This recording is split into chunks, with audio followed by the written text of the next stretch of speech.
Saya berharap keadaan kita baik-baik saja dan senang boleh kembali hadir di ruang virtual di hari ini. Dan senang sekali bisa berbagi dan mendapatkan kesempatan boleh sharing firman Tuhan di kesempatan hari ini. Dan saya berharap, berdoa, kita terus ada dalam kekuatan yang datang dari Tuhan. Sebab Alkitab menulis bahwa orang yang mengandalkan Tuhan akan hidup dalam berkat Tuhan. Dan kesempatan hari ini kita akan sama-sama belajar satu kebenaran firman Tuhan. Dan pada kesempatan hari ini, topik atau tema khotbah yang akan saya sampaikan, yang akan saya bagikan kepada rekan-rekan semua, saya beri judul tentang roh yang tentram. Sekali lagi, apa yang akan saya bagikan kepada rekan-rekan, teman-teman semua hari ini, saya beri judul roh yang tentram. Tahukah rekan-rekan, tahukah saudara bahwa roh yang tentram adalah kunci dalam melakukan seluruh aktivitas-aktivitas kehidupan. Pada saat kapan Anda punya roh yang tentram itu selalu menggiring Anda pada sebuah hikmat-hikmat yang tajam. Orang yang punya roh yang tentram akan cenderung melihat segala keadaan, segala situasi dengan sudut pandang, perspektif cara berpikir yang benar.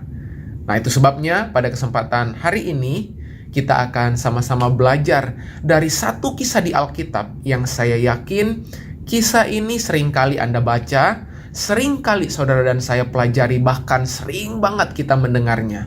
Dan izinkan saya di kesempatan hari ini akan mengambil satu bagian ayat saja, lalu dari ayat ini kita akan menemukan 3 hal penting, 3 hal utama, 3 prinsip utama tentang roh yang tentram. Dan apa dampak, apa akibat, apa manfaat pada saat Anda punya roh yang tentram.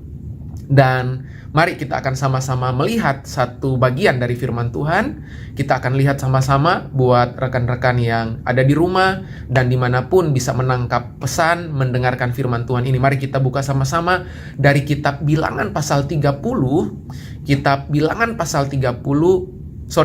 pasal 13 ayat yang ke-30. Saya ulangi, Bilangan pasal 13 ayat yang ke-30.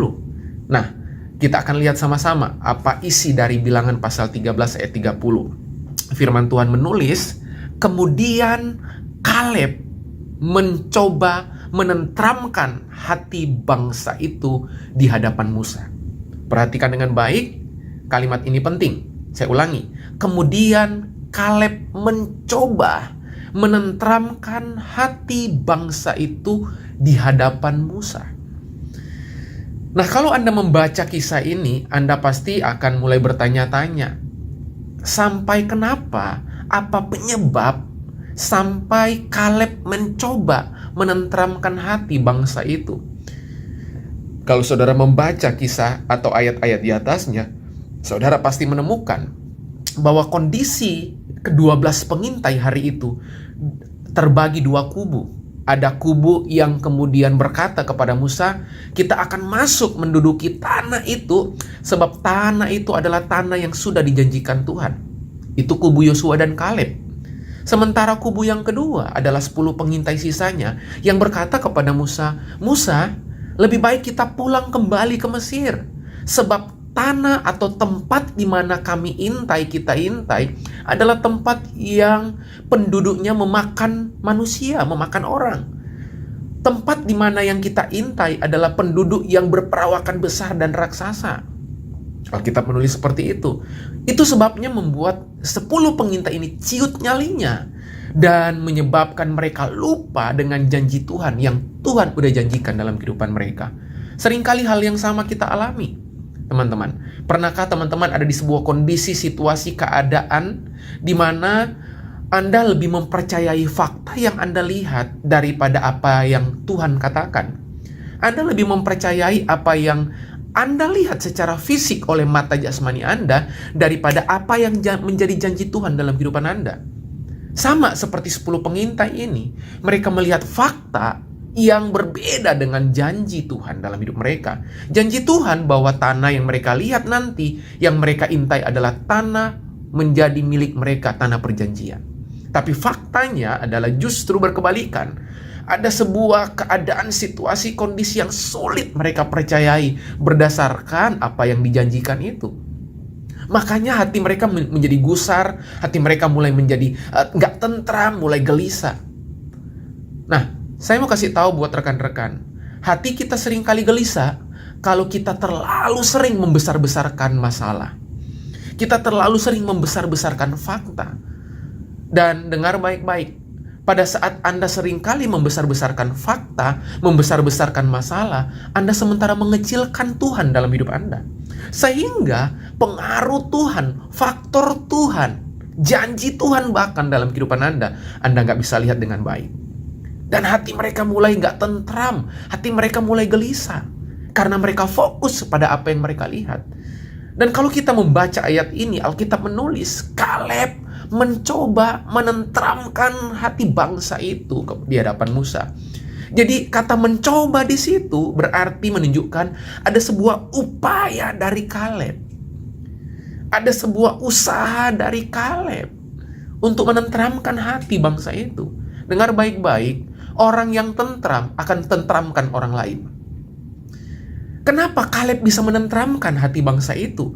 Karena Kaleb punya hati yang tentram. Percayalah, akan sangat sulit orang mempercayai kalau Anda lagi membuat orang itu tentram, sementara Anda gelisah.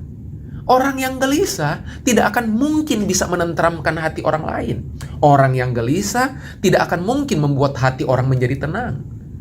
Sebab percayalah, apa yang ada di dalam hati Anda, itu sifatnya menular. Nah, Kaleb mencoba menentramkan hati bangsa itu di hadapan Musa. Itu pertanda ada sebuah effort, ada sebuah usaha, ada sebuah kemauan, ada sebuah kesengajaan yang Kaleb buat supaya hati rekan-rekannya, hati bangsa itu menjadi tentram. Jadi untuk Anda menentramkan hati orang lain, bahkan menentramkan hati Anda sendiri, Anda perlu sebuah upaya, Anda perlu sebuah usaha, Anda perlu sebuah effort yang Anda harus lakukan.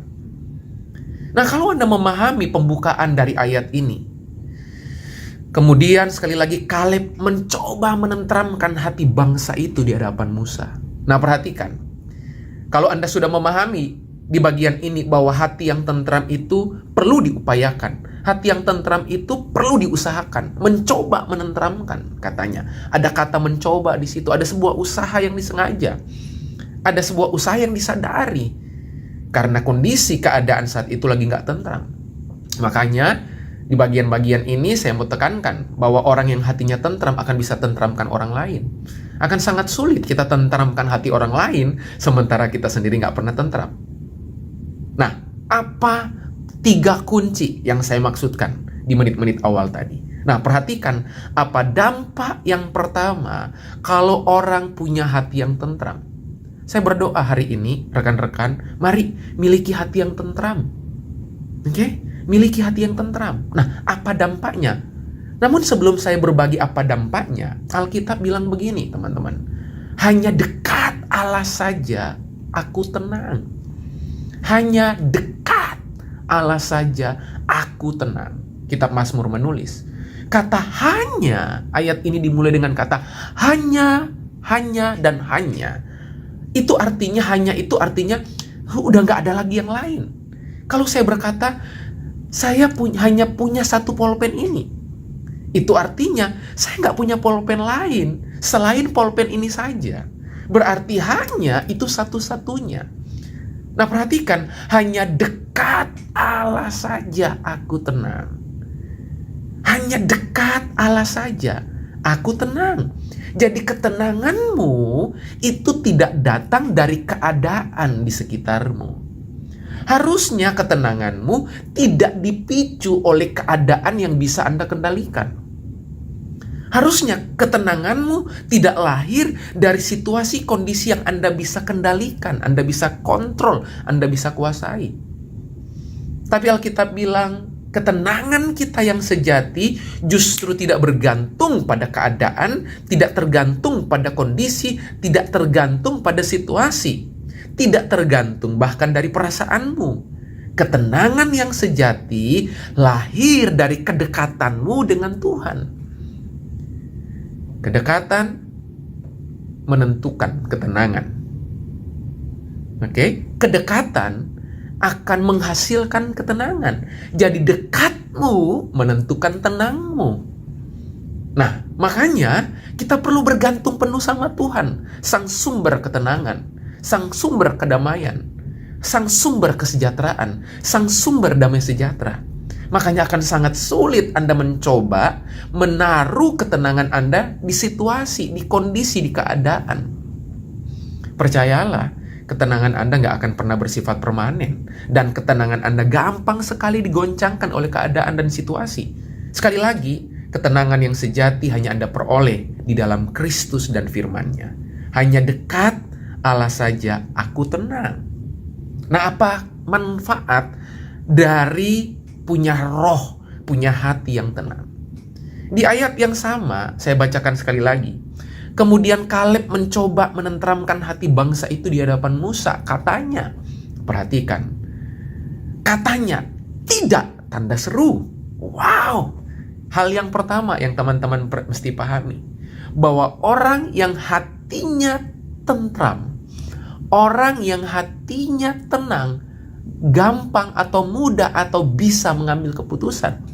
Bayangkan, di tengah-tengah kecaman, di tengah-tengah tekanan, di tengah-tengah fakta yang tidak mendukung janji Tuhan atas tanah perjanjian yang mereka intip, yang mereka intai, Kaleb tampil menjadi orang yang sangat berbeda dari kerumunan 10 itu. Kaleb tampil jadi pribadi yang berbeda dari kelompok mayoritas yang 10 itu.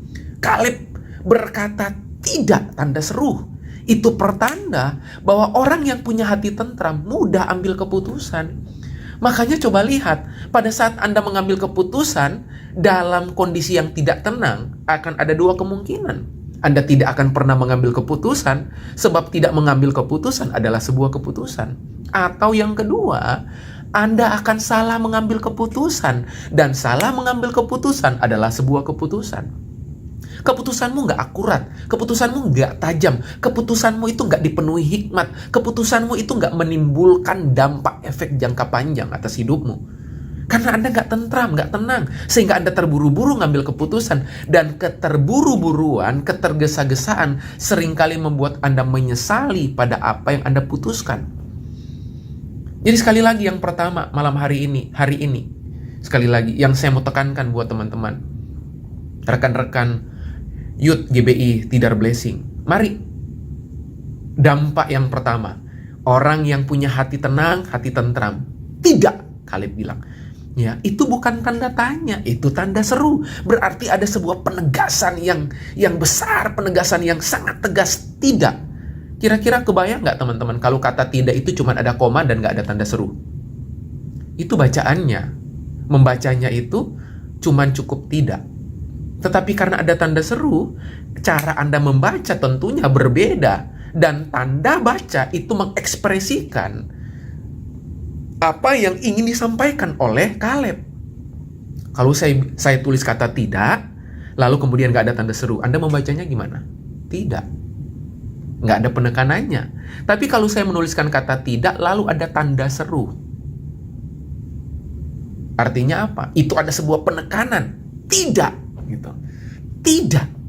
Jadi hal yang pertama, sekali lagi, orang yang hatinya tentram, anak-anak muda yang hatinya tenang, tentram, itu pasti mahir mengambil keputusan, pasti tajam mengambil keputusan, pasti penuh hikmat mengambil keputusan, pasti mampu, sanggup, dan bisa mengambil keputusan karena kehidupannya dikuasai, dikendalikan, dipimpin, dipengaruhi oleh ketentraman di batinnya, dan ketentraman itu hanya datang dari Tuhan. Dampak yang pertama, orang yang hatinya tentram, sekali lagi, bisa ambil keputusan. Hal yang kedua, teman-teman, bisa teman-teman lihat. Kalimat berikutnya, tidak. Kalimat berikutnya bilang begini, kita akan maju. Wow, kita akan maju. Hal yang kedua, tolong garis bawahi kata kita akan maju. Hal yang kedua, orang yang punya roh yang tentram bukan cuman bisa ambil keputusan, tapi yang kedua, orang yang punya hati yang tentram pasti mampu mengeksekusi keputusan. Dia bukan cuman sekedar bilang, saya mau ambil keputusan. Tidak. Bukan. Oke? Dia bukan cuman sekedar berani mengambil keputusan, tetapi setelah keputusannya diambil, dia melakukan apa yang menjadi keputusannya. Jadi dia mengeksekusi, dia melakukan. Berapa banyak hari-hari ini kita seringkali bisa ambil keputusan, tapi kita tidak melakukan keputusan. Kita memutuskan, tapi kita tidak melakukan keputusan itu. Kaleb pribadi yang luar biasa. Dia bukan cuma berkata tidak dengan penuh keberanian. Dia mengambil keputusan, tapi Alkitab bilang kita akan maju. Artinya apa? Kaleb punya keberanian bertindak. Kaleb mengeksekusi tindakan. Kaleb mengambil keputusan lalu kemudian mengeksekusi tindakannya, melakukan apa yang dia putuskan. Jadi orang yang hatinya tentram akan mudah bukan cuma sekedar buat keputusan, tapi akan mudah mengeksekusi keputusan. Bukan cuma sekedar mengkampanyekan keputusan bahwa, hey, ini yang akan saya ambil. Hey, ini yang akan saya putuskan. Bukan cuma itu, tetapi langkah yang kedua, kita akan maju, menduduki tanah itu, negeri itu. Artinya apa sekali lagi? Dia atau Kaleb menjadi figur pribadi orang yang mengeksekusi keputusan, mengeksekusi, mengambil alih, mengambil keputusan untuk melakukan apa yang dia putuskan. Kebayang teman-teman, kalau Anda di posisi Kaleb, meyakinkan Musa, sementara Kaleb itu jumlah minoritas. Kaleb cuma didukung sama Yosua. Sementara 10 pengintai ini, 10 orang melawan 2 orang. Coba Anda bayangkan kalau Anda jadi Pak Musanya. Oke, Anda bisa bayangkan kalau Anda mengambil keputusan, Anda melihat kehendak Tuhan hanya dari voting, apa yang terjadi? Anda akan berpikir bahwa kehendak Tuhan itu dalam kasus ini tentunya yang saya mau garis bawahi secara khusus dalam konteks ayat ini. Kita akan berpikir, oh 10 lawan 2, pemenangnya 10. Berarti kehendak Tuhan itu 10. Bisa kebayang nggak kalau Anda jadi Musa dan mengambil keputusan dengan cara voting? Pada konteks ini, Musa akan gagal mengantar Yosua dan Kaleb masuk tanah perjanjian. Karena kalah suara. Dan bisa bayangkan, rekan-rekan coba bayangkan sejenak kalau Anda di posisi Musa. Tapi puji Tuhan, sampai kemudian kisah ini selesai, ya, Yosua dan Kaleb masuk tanah perjanjian, ya. Jadi yang kedua, sekali lagi, yang kedua, mari, yang pertama, tidak berarti bisa buat keputusan. Orang yang hatinya tentram bisa buat keputusan. Yang kedua, orang yang hatinya tentram bisa bukan cuma membuat keputusan, tapi melaksanakan keputusan, melakukan apa yang menjadi komitmen keputusannya. Tidak, kita akan maju dan menduduki negeri itu. Itu poin kedua. Nah, poin penutupnya dari ayat yang sama. Kalimat berikutnya menarik sekali, kalimat penutupnya. Firman Tuhan berkata begini, tidak, kita akan maju dan menduduki negeri ini, negeri itu, sebab, ini kalimat yang saya senang, kita pasti akan mengalahkannya, tanda seru. Kita pasti akan mengalahkannya, tanda seru. Yang terakhir, rekan-rekan Youth GBI Tidar Blessing yang saya kasihi. Yang ketiga, orang yang hatinya tentram bukan cuma sekedar bisa buat keputusan, bukan cuma sekedar melaksanakan keputusan, tapi yang ketiga, orang yang hatinya tentram bertumbuh dalam iman. Orang yang hatinya tentram mengaktifkan imannya.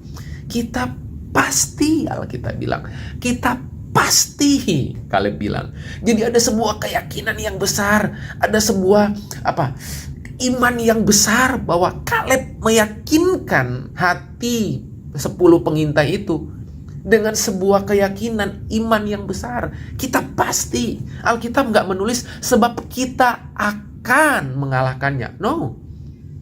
Alkitab juga nggak menulis besar kemungkinan Melihat kondisi ini kita bisa kok mengalahkannya. Enggak. Tapi kalau Anda membaca ayat ini, ayat yang ke-30 dari Bilangan pasal 13, kalimat penutupnya menulis, kita pasti akan. Mari coba ucapkan bersama-sama saya hitungan ketiga kata pasti. 2, 3. Pasti. Sekali lagi, 2, 3. Pasti. Boleh sekali lagi, 2, 3. Pasti. Pasti itu apa? Pasti itu ya pasti. Pasti itu apa? Ada sebuah keyakinan. Jadi keyakinan Anda tidak dipandu oleh keadaan. Keyakinan Anda tidak dipandu oleh suku yang mereka lihat, tempat yang mereka intai. Sukunya itu berperawakan besar dan raksasa yang memakan penduduknya. Bukan. Kepastian Anda karena janji Tuhan dalam hidup Anda. Dan itu lebih dari cukup untuk kita melangkah karena Tuhan berjanji, Tuhan menggenapinya. Adakah kepastian Anda hari ini? Apa yang Anda pastikan di hari-hari ini? Mari, saya berdoa teman-teman, kalau rohmu tentram, ya, Anda akan punya iman yang bertumbuh. Iman Anda akan bangkit, iman Anda akan dikuatkan, iman Anda akan diperluas, iman Anda akan dimatangkan, iman Anda akan didewasakan. Makanya, orang yang rohnya tentram, hidup dalam iman. Orang yang rohnya tentram, kehidupan imannya bertumbuh. Orang yang hatinya tentram, imannya itu mudah diaktifasi. Karena hanya dekat Allah saja aku tenang. Ketenangan di dalam imannya yang sempurna, imannya yang sejati, iman yang benar, bukan cuma sekedar iman yang besar. Jadi hari ini kita belajar 3 hal teman-teman. Apa dampak dari orang yang hatinya tentram? Yang pertama, orang yang hatinya tentram bisa ambil keputusan. Tidak, Alkitab bilang. Jadi hal yang pertama sekali lagi, dampak, akibat, manfaat dari orang yang hatinya tentram bisa buat keputusan. Coba perhatikan, saat kapan Anda sulit buat keputusan? Pasti karena persoalannya, problem di hati Anda nggak tenang. Yang kedua, dampak yang kedua dari orang yang hatinya tentram, bukan cuman bisa ambil keputusan, tetapi melaksanakan keputusannya. Melaksanakan keputusannya. Ada dorongan untuk melakukan apa yang sudah diambil. Keputusan apa yang sudah dibuat. Tapi yang ketiga, yang terakhir. Orang yang hatinya tentram. Orang yang hatinya tenang. Alkitab menulis. Kita pasti akan mengalahkannya. Imannya bangkit. Imannya melompat. Imannya bertumbuh. Imannya menerobos. Imannya maju ke depan. Hari ini, rekan-rekan, saya berdoa biar 3 poin ini, 3 kebenaran ini menolong kehidupan teman-teman. Orang yang hatinya tentram bisa buat keputusan. Orang yang hatinya tentram bisa melaksanakan keputusan. Dan orang yang hatinya tentram, imannya bertumbuh, imannya bangkit. Saya berdoa biar kebenaran ini dapat tempat di hati teman-teman. Dan mari menjadi pribadi seperti Kaleb. Supaya apapun fakta yang di depan kita, kita lebih dipengaruhi oleh janji Tuhan daripada oleh fakta yang kita lihat. Mari kita tundukkan kepala dan kita berdoa. Bapa yang kami panggil di dalam nama Tuhan Yesus Kristus, kami bersyukur buat malam hari ini, buat setiap kebenaran yang kami terima. Kami percaya kebenaran ini akan menjadi kebenaran yang memerdekakan kehidupan kami. Dan kebenaran ini mendapat tempat di tanah hati kami yang terbaik. Kebenaran ini bukan hanya menyentuh kehidupan kami, tapi kebenaran ini membuat kami menghidupinya. Bantu kami Roh Kudus, kami menjadi pribadi yang mahir menghidupi firman. Kami menjadi pelaku firman yang kuat, sehingga setiap janjimu tergenapi sempurna dalam hidup kami. Terima kasih, hamba-Mu serahkan semuanya. Rekan-rekan, semua pemimpin, pengurus, jemaat dari Youth GBI Tidar Blessing ke dalam tangan Tuhan. Kami menjadi orang-orang muda yang menghidupi kebenaran dan mengerjakan kebenaran-Mu dalam seluruh area kehidupan kami. Sampai orang melihat perbuatan kami yang baik dan memuliakan Bapa di sorga. Terima kasih, hanya di dalam nama Yesus, nama yang berkuasa mengubah kehidupan kami berdoa mengucap syukur bersama berkata amin, amin. Terima kasih teman-teman. God bless you all. Tuhan Yesus memberkati Anda.